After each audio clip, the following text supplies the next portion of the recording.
All right, guys, and welcome back. It is 2019. I just want to go ahead and wish everybody happy holidays. I know it's past tense, and you guys have probably already enjoyed your holiday season. Happy New Year's, get all that out of the way. But wanted to go ahead and do this video on the Lagoon tank. I know I haven't done one in a while. I'd say about a few months right now. I think the last video was probably June or July. So just wanted to go and take you guys around the tank here, do a bit of point and shoot, see if I can get a couple things in focus here. And there we go. All right, so as you guys can see, it's been a lot of changes since the Rico's Nano Tank Challenge got off and underway here. I started that back in January. I think that went for 12 months right now. I know he recently did a video to try to update everybody on it. But since then, I think after August, I made quite a bit of changes here on the tank. And as you can tell, the giant rock that was pretty much slap dab in the middle here is gone. And I've replaced that with all my Euphilia corals. So really, I wanted this tank to be a Euphilia garden. I know a lot of the requirements for the Nano Tank Challenge was to start off with coral frags and then grow them out from there, which kind of held me back from doing what I actually wanted to do with this tank. Prior to this tank, I did have a 25 gallon cube that I had built myself. It was 18 by 18 by 18, had a sump and everything going along with it. I traded that out with somebody else in the hobby here for a 90 gallon. Unfortunately, I didn't get around to making that. I cracked the glass on it. So when the Nano Tank Challenge came around, I said, well, shoot, let me go ahead and get another tank. And I wanted a Lagoon style tank. So that's what I did. Ended up getting a Lagoon tank from a local hobbyist who unfortunately had to step away for a while from the hobby itself. He had a change in job, and that was not going to allow him to enjoy his tank as he liked. So I went ahead and got that from him here at a pretty good price. So what I did is stock the tank, and ever since then I've just been making moves here with it. So the Euphilia garden that I got going on right now consists of the back row here. Let me see if I can get you guys on the camera. Where's my finger? There we go. Get out of focus. All right, so the back row is going to have frog spawns in it. Those are going to be pink or peach, whatever color they are, whenever the lighting and everything hits it. That's what's back there. On this left side right here, I don't keep banging into the tank, is going to be some of the neon green frog spawns. Took me a while to find a couple of good heads locally here.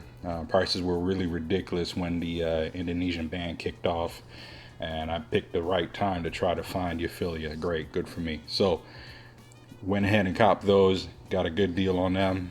And I did have this guy right here. I've had this one for a few years. I've had it so long that at one point it was about the size of all of these Euphilias. Fast forward, I chopped off a few heads, got rid of some, it died back, ended up with one head. One head was left. I moved it into my 40 gallon, moved it back into my 40 gallon. I said, let me hold on to this. Lo and behold, I talked to a guy. He took a look at it and said, well, you know, you got like a Rasta hammer core. And I was like, wow, I didn't even know it. So good hang on my part there to go ahead and keep that coral alive. The one right here to the right of that hammer is another hammer coral that is a I think is the gold or teal hammer that's been floating around for a while now. I got a single head last year at Reef Palooza, and as you guys can see, quite a few heads have popped off on this. Again, these Euphilias were in my SPS tank, which is the bigger system over here, and they've been moved around back and forth, so they really haven't had a stable environment since say April. So I'm happy that I was able to get them into the lagoon and get them all stable. Now this joker right here, that's dead center of the shot, is one of the bicolor hammer corals. This one's been really finicky. That is what I got. I got 3 heads.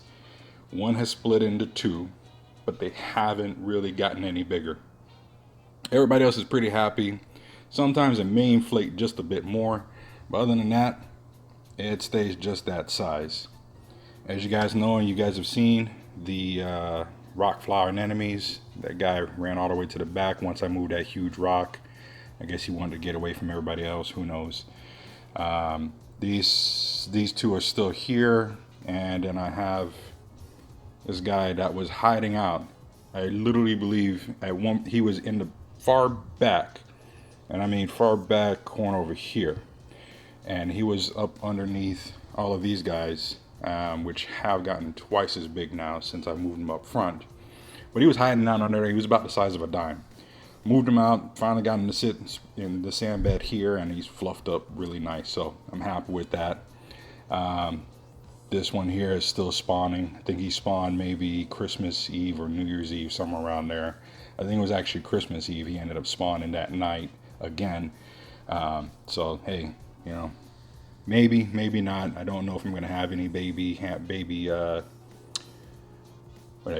flower anemones or not, but who knows. It does its thing, and if it happens, it happens.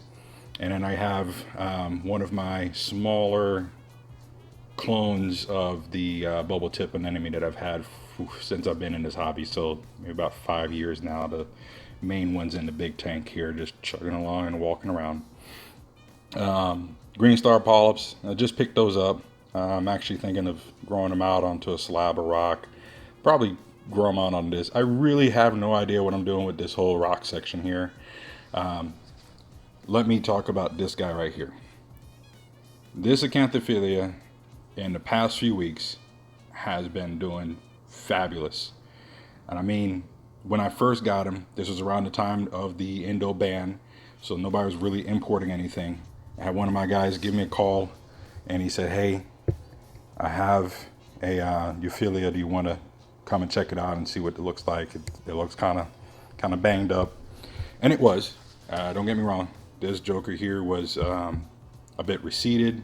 Some of the skeleton was showing, and I've had it in here now probably about 4 or 5 months, and it's doing pretty damn well. So I'm happy for that. It's actually fluffed up. It stays fluffed up.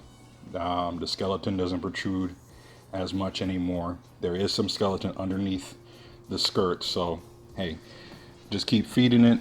Keep my hands out of the tank.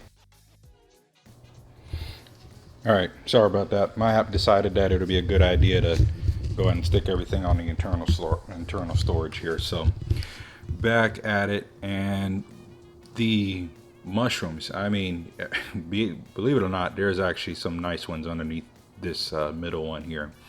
That I don't even know if these are Recordias or Yumas.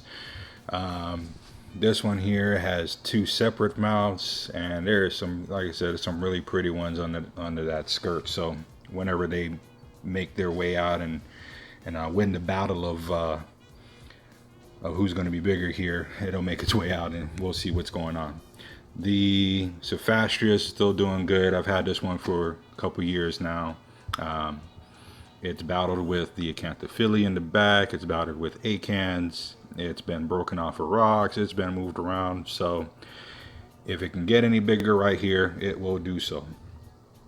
Then I have my wonderful little urchin, the rock boring one. I moved him out of the main system since I have the other urchin in there, which is doing a pretty good job. I do have Aptasia. There's some hair algae in here, but you know what? It's a saltwater tank. It can't be extremely perfect. The Favia here, just waiting for that to do its thing. Again, things have moved around in this tank since you guys saw it last back in July. I've been moving some stuff around. This particular rock right here, I had another one stacked on top. I moved that, dropped it down, and now I have this going on here. So all in all, this tank's been doing pretty well. Again, I'm pretty happy with how the Euphilias are doing, the rock flowers, the anemone here, and especially this acanthophilia. So this is what's going on. So hopefully 2019 I will replace this power head, which is the J-Bow RW4. I will replace that with the MP10, and I don't know if you guys remember or not, I had the MP10 on here, but I didn't put the little safety strap on it, which keeps it from dropping and hitting the floor. Every time I moved it, cleaned the tank, bumped into something, that magnet, the dry side, would pop off.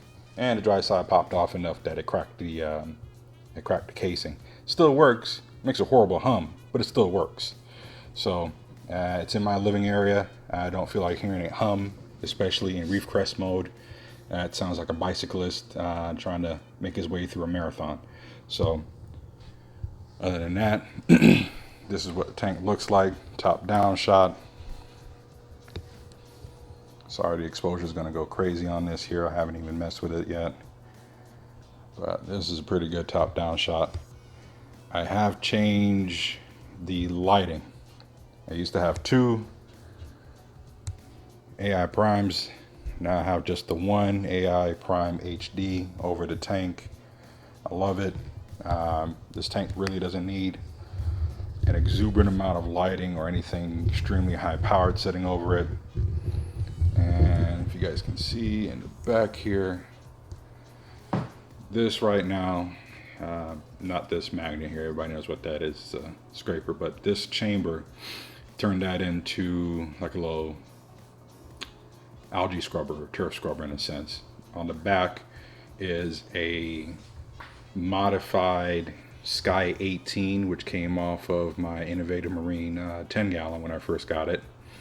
And I cut the bracket off the back of it, made it flat, put some double-sided Velcro on it, cut this back panel out, and chopped up some egg crate and some plexiglass, and made like a little refugium in a sense. So I got a couple macroalgae back there, Chaeto, and once that dies off, usually it'll burst out into a nice growth, and then it'll die off, and then I'll go in and harvest it. So pretty much that's kind of due right now for a harvest. Other than that, really what happens in here is a lot of the amphipods and things like that that'll hang out in here. I recently found my little hang-on filter sock, so I've been running that in here just to clean up a few things, just the particulates in the water. I do feed this tank a lot. I feed it Reefroids, so I let that run for a while, and then I will put the filter sock back in to catch anything else that's floating around. And then on this side, I have my doser, and I've changed up the dosing since I've gotten the calcium reactor working on the other system. This is now running off of the BRS Pharma 2-part system here. So I have my alkalinity calcium. This is actually amino acids, Aquapowers running through here, and this is just the top off for the RO water. This chamber, I have just a sponge in here. Again, sponge provides some, yeah, there goes the auto top off since I moved everything. And I have one of the auto top off, the one ATO, it's the little penny sized ATO, which has worked fabulous on this system here. I don't have to worry about it overfilling, underfilling. If there's a problem, it just starts beeping. So that's been a lifesaver here on a few times. Either it starts beeping and I realize, oh, I haven't put water in there, or if it decides on going haywire and tries to fill up too much, it'll shut itself off. So this though is the media reactor, which currently I think I have in here carbon and some zeolite. It's just a little mixture that I had, and I used to use some time ago, and I keep that in there. It's been running for far too long now, so it's probably turned into a nice little biological reactor in its own way. But other than that, I wanted to give you guys this update on this tank. It is still doing well. All the corals are loving life, happy and growing, and hopefully we'll have a fully decked out system here. Eventually, at some point, this Acanthophylla is going to have to find a new home or get moved somewhere else. I had a orange crush, and they get pretty ornery, so I know it's right next to the Euphyllia. So hopefully, cross my fingers, it doesn't get pissed off one day and decide on going on an attack. That wouldn't be nice or fun, and hopefully I can get it out of here. Really, I'm honestly planning on probably doing a bigger tank, but who knows? I may just keep this the way it is. I like it. You guys let me know down in the comments below what you think, and I am out.